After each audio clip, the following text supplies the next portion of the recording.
If you had to describe the U.S. economy, how resilient is it? It's unbelievable, but if you look at it, I mean, it's basically booming. It's been booming for a while. I started noticing grocery bills starting to somewhat double. Everything just started going up, and I wasn't able to keep up with it. Truth of the matter, most of us are living paycheck to paycheck with credit card debt. I know people who are legitimately putting gas and groceries on credit cards just so that they can get back and forth to work. Financially, I don't understand anymore.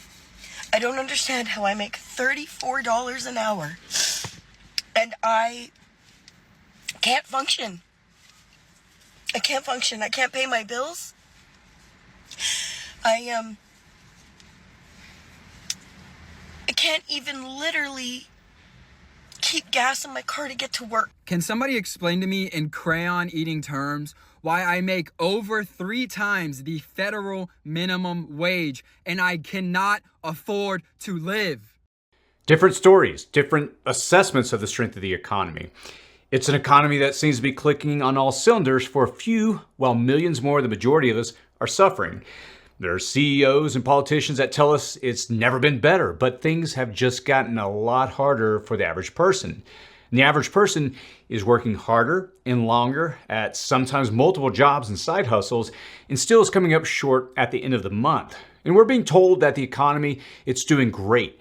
The stock market's up, unemployment is down, yet the average consumer can barely afford things like rent, food, or utilities. And people are struggling to get by while companies are posting record profits.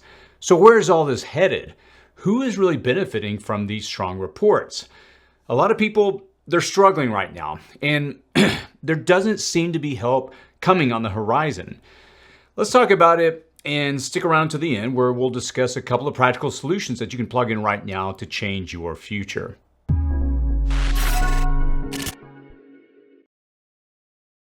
If you're new to this channel, my name is Chris, and on this channel we discuss emergency preparedness, aka prepping.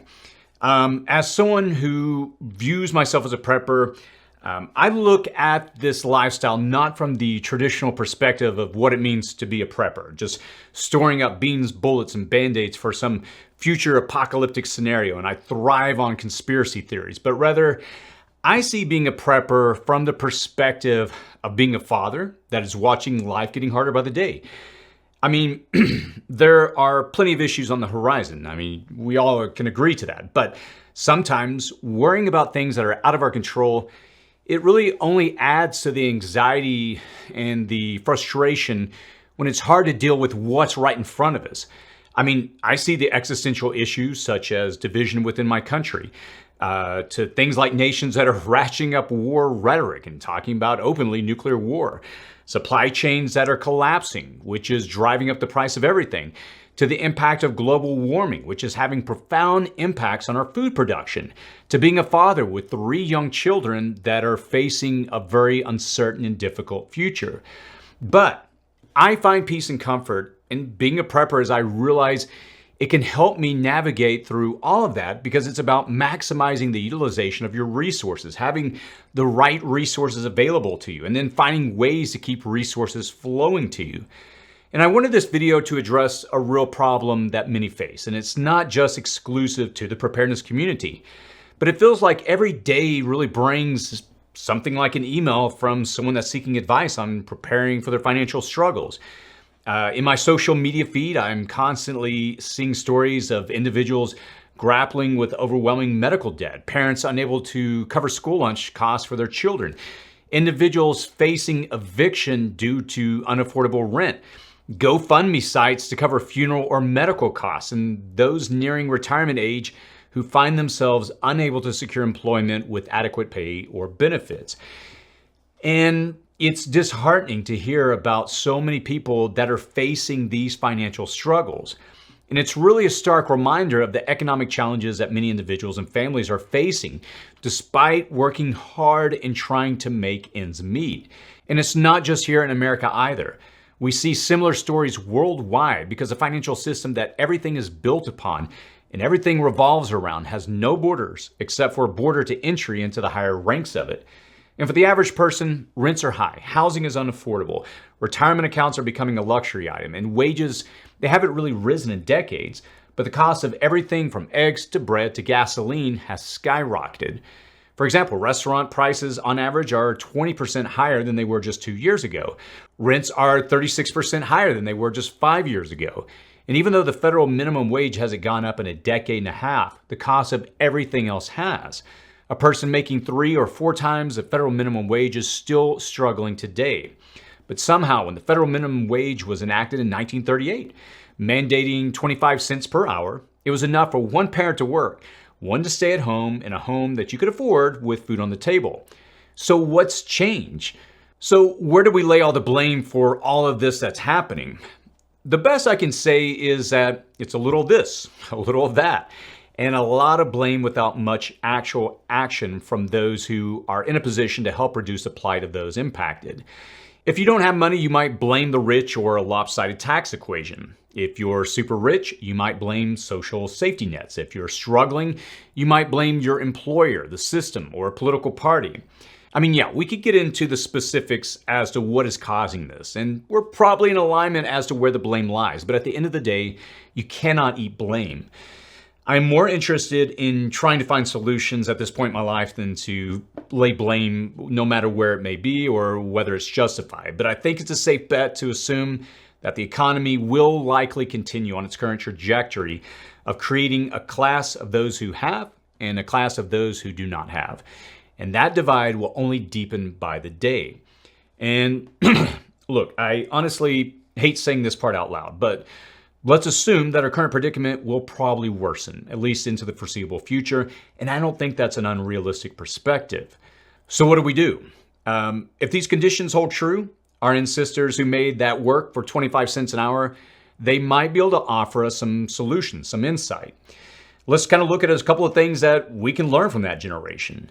The first thing is that their food sources were a lot more localized. It was common to see gardens in nearly every backyard. We didn't rely on nuts from Turkey, asparagus from Chile, seafood from Thailand, or rice from India. If it didn't grow in your region, you probably weren't going to eat it. I mean, for many in the northern part of the United States, an orange was one time considered a luxury. And while I have a garden, I can't grow every kind of plant in it. But nevertheless, it supplements my food supply. And when it comes to gardening, I don't see neighbors trading their harvest, which was once commonplace when I reflect on my grandfather and grandmother's house. Hunting and fishing once supplemented the available food, but these were mostly replaced by corporate fisheries, industrial ranches, and meat processors. There's really no denying that we are becoming further and further removed from the source of our food, and that is a big problem. It's especially problematic after a disaster when supply chains are shattered and prices shoot up. And this is why the first solution has to be keeping food on the table. And this is why we often promote gardening on this channel. We do a lot of videos on it. And look, I know that at the end of the day, buying a tomato at the store is a whole lot cheaper than growing one, at least initially when you get started. But if you can get started, even this year, I'm recording this video at the beginning of May, and you still have time to probably put something in the ground. With some simple gardening ideas like the video that we just covered this past week showing simple items that you can grow on your own, it really helps you develop a skill that can and will grow in time. Growing food, locally sourcing it, preserving it, storing it, and cooking food, they're all essential skills to learn. And again, these are videos that we've done so many times on this channel. There's multiple videos covering these subjects, and we'll put links in the description section below to get you started on some practical videos. A few months ago, I was personally shocked when I picked up the tab for 3 people ordering burger combo meals at a local chain restaurant. It was just a fast food restaurant and it amounted to $52. And that is not sustainable. It's almost 7 hours of work for someone making the federal minimum wage. And I'm not going to be returning there because I don't want to waste my money on junk food. And this incident really motivated my health and fitness program and my determination to cook all my food.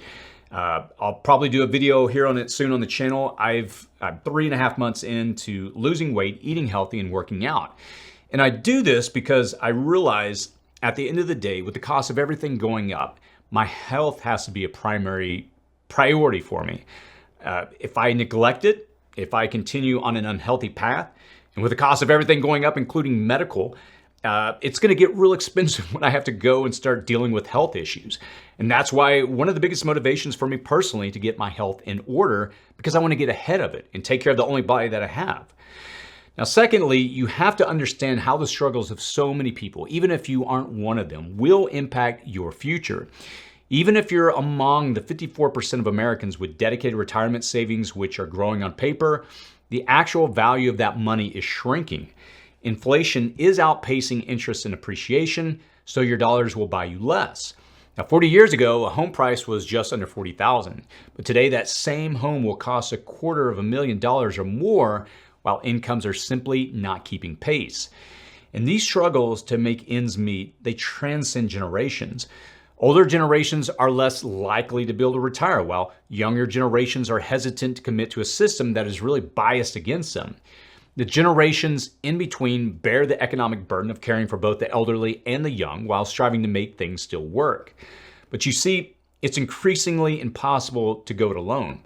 A one-bedroom or studio apartment is going to leave most with nothing in their pockets after paying rent. And it's not cell phones, Starbucks, and avocado toast holding back the younger generations. It's basic economics. The next generation that's under 30 is facing hardships the likes of which haven't been seen in generations in our nation. I'll link to a TED Talk video that I just recently watched. Today is Friday when I'm recording this. The video came out, I think, 6 days ago. I'll release this video on a Sunday. And the video is going to roughly be about a week old, and I think it's already garnered over 3.7 million views. And it does an excellent job of summarizing the challenges that this up-and-coming generation faces in the most succinct way I've seen to date. It's about a 20-minute video, and it's an eye-opener, I'll put it that way. But for many, the solution is going to be found in the strength of the community that they build. Look, I can say this as an American. We've lived for generations in single-family homes, and that's about to change. As I mentioned at the beginning of the video, I've got 3 children. And when I was raised in my household, when you hit 18, you went off to college and you struck out on your own. And it was just generationally, you were expected to move out and, go and make your own destiny, forge your own way. And I look at my children. I've got a 15-year-old, a 13-year-old, and a 6-year-old. And I realize unless they've got a lot of money or somehow come up with some kind of great business idea, the chances of them going out on their own, especially where we live, is probably not going to happen. The area I live in, the average income, or rather the average house price, is $750,000 with a 7.5% interest rate on in between insurance and so many other things. I've done the calculations recently, and even with $50,000 down on a house, that would probably be roughly in the high 7,000 per month to cover all that. Taxes, insurance, and mortgage. And I'm not expecting that to happen anytime soon with my children. So the point I'm trying to make here is I realize as a father with children coming into this world, the things that they're going to have to deal with are way different than what I've had to deal with. But it really brings us back to this point about community. And community is really tricky to prep because you can't easily quantify it. You can't label it. And you just can't buy it and put it on shelf, so when you need it, it's there. But however, I believe it's such an important aspect of preparedness in building future security that I've constructed a virtual community of like-minded preppers. Now, my team and I have decided to put a lot of projects for this YouTube channel on hold for this, foreseeable next month or two. And we're turning and pivoting to invest our time and energy to build out that membership area. We've spent the last few months listening to the community, getting to know what they need. And now for the next several months, we're building that out to make it to be an environment where you can connect with other people and learn. And look, even if you don't become a part of the prepping community that we're building, you need to build your own community. Perhaps that's an interest group, like a walking or hiking group or a book club, but it must begin with connecting with others and vice versa. I know I get asked this question all the time, how do you meet with other preppers? The approach I've taken, and it's worked, is I just build relationships with the different groups that I'm involved with. My son's in scouting, we've been part of church groups, and I never have approached anybody and said, hey, you want to be a prepper, or are you a prepper? It's just, hey, we begin to build a relationship. I begin to get to know them.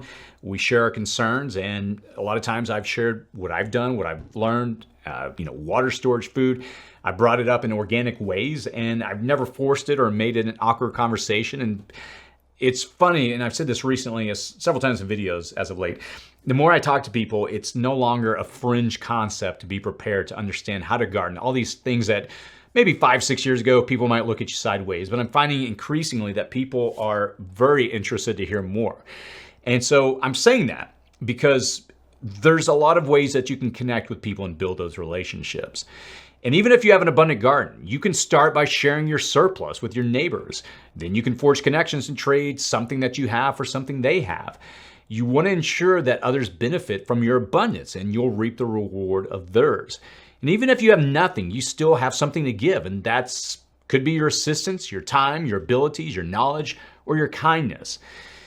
And I know I'm going to go on a bit of a tangent here, but while I was working on this video, just even looking at the state of affairs in our own nation, the idea of building a community, which in my generation, relationships were so much different than what we see in this day and age of social media, where people really are increasingly just connecting online. I'm not saying that's the only way, but my generation, talking to people, looking people in the eyes was the way we communicated with people. And I'm not saying that communicating or connecting online is bad, but we've increasingly allowed ourselves to become divided. And it's easy to talk a certain way to someone that you don't know online and to begin to demonize them because they have a different view or they say something different in a conversation. And the media, in the social media, they really thrive and they promote division because it's good for the algorithm and it's good for business. We used to be willing to lend a hand, but we're afraid to extend it these days. And I know growing up, and it's so weird saying this out loud, but kindness, it was a virtue that I was taught by my father in the community that I was raised in. Meekness and kindness, they're now seen as weakness. And I know for me personally, I've been deeply saddened to watch this next generation of young men struggle with what it means to be a man. And many are ending up being attracted to individuals they see online that somehow try to define manhood, people like Andrew Tate, these con artists who give a twisted and perverted version of manhood. And I was fortunate to grow up in a community that was surrounded by great examples of what manhood means. I witnessed men of integrity who serve their families with patience and love and sacrifice deeply. I've shared this before. I grew up in Boy Scouts, and I had two scoutmasters, a primary scoutmaster and assistant scoutmaster. Mr. McGregor was our scoutmaster, and Mr. Cunningham was the assistant scoutmaster. And both, when people leave an impression upon you, there's certain things that you remember about them. And what I remember most about them was that they were both kind and they were patient men who loved their family. I'm not saying they were perfect, but I could see those characteristics. And for me, far more was caught than taught. But everything, it's weird to watch, has changed so much in this world that we now live in. And maybe you can see that too. And look, you can let that make you either cynical or you can find new ways to lend a hand and serve. And every time you teach another or help another, whether that's painting a wall, helping in a garden, or taking the time to lend an ear, you build the social credits of a community. And I would encourage you to put aside any eagerness to find and define differences and see how you can raise yourself by raising others up. What do I mean by that? You know it is. It's easy in this day and age because, again, we're so trained in this current environment to find the differences and to split hairs and to hammer away and just like, hey, you're wrong, you're wrong, you're wrong. And I find myself fighting that so much. I was on a camp out recently and somebody brought up something politically and I found myself wanting to jump in and just go to town on that. But I had to stop myself and realize it's not going to serve anybody. That's an immature attitude that I would have had in that moment to do that. And the camp out was great. It was the one thing that was brought up. I think everybody kind of just let it pass and no one said anything about it. But it was a great camp out because I didn't make that a point of difference. This individual, we may not agree eye to eye on everything, but I know he's somebody that would serve me and vice versa if it really came down to needing help. And it's true that when the chips are down after a disaster, you might have to rely entirely on yourself to survive. But it's so important to have those relationships. And again, I don't find the need or desire to prove somebody wrong or to try to find differences. What I try to do instead is to build those bridges, to build respect, to build trust by serving people. A lot of people in my area, they have very different views than I do, but that's okay because I choose kindness is what I'm trying to say. And even that disaster, it can be something like a financial or a natural disaster, but your chances of making it go way up when you have the strength of even a few others around you to help you through. And look, you know the saying, we're all stronger together when we're united against the chaos and instability of the world. And again, that's a message I think that's increasingly becoming lost in this generation of the individual man that, or whatever woman. It's this individuality that emphasizes being right over kindness. But let me pull back to the main point here. I'm sorry, I always sometimes go on tangents. It's just been something on my mind lately. But that's my take on this situation. Those are the two simplest solutions I can find for really cultivating food security and building your community. I think these are great starting points. I'm not saying they're going to solve all your problems. I know people are struggling right now watching this video, and you may say, well, I've got a problem putting food on the table. I've got to pay this bill tomorrow. And I know what that's like. I've been there. I know what it's like to go through tough times. And, my encouragement to you, as I always do at the end of these videos, is to stick with it. Don't allow yourself to get discouraged. It's easy to have one small thing set you on a new course. But my encouragement is try, if nothing else, to try to build relationships with other people, whether that's family, friends, a community, whatever works for you, and begin to really focus on this food aspect. I think the next several years, and I'm not alone in this, look to be a very challenging time as these costs continue to climb. And having these skills that you can develop now, like I always say, it's best time to prep was 5 years ago. The next best time is today. Start what you can today. If that means you just start a windowsill garden today, planting a few seeds, we've done some videos on that recently here on the channel. And these 2 points are probably the most important preps in your arsenal. And while some may say that the economy is great and the best years are still ahead of us, I think reality tells us a much different story. Many are struggling, and I don't see any ready solutions being plugged in by anyone in skyscrapers proclaiming all is right with the world. Those same people that are so disconnected, the world's good for them. But for the rest of us that are trying to make it through, I don't really see any solutions coming from them. And things might get a lot worse before they get any better. Let's just be honest. And again, I know somebody watching this may say, wow, you are incredibly pessimistic. I see myself as a realist. I just try to look at the cards that are played before me and I work with what I have. But I do believe, and this is why I will continue to create these videos, that prepping leverages stability in your world. So what do you think? How are you doing in this so-called booming economy? Let us know your thoughts and your comments down below. I always enjoy doing these videos and I always enjoy hearing back from the community. Again, I know this is not a how-to or some kind of a news video, but just some things that have been on my mind as I'm listening to the community, and I do share your concerns. And we will try on our end and if you want more video content to focus on practical things, I know we do a lot of gardening, or we've been doing a lot of gardening videos recently, but if you want more financial videos or prepping on a budget, whatever you want, let us know in the comments. We do read the comments. And again, we'll try to integrate any way we can. As always, stay safe out there.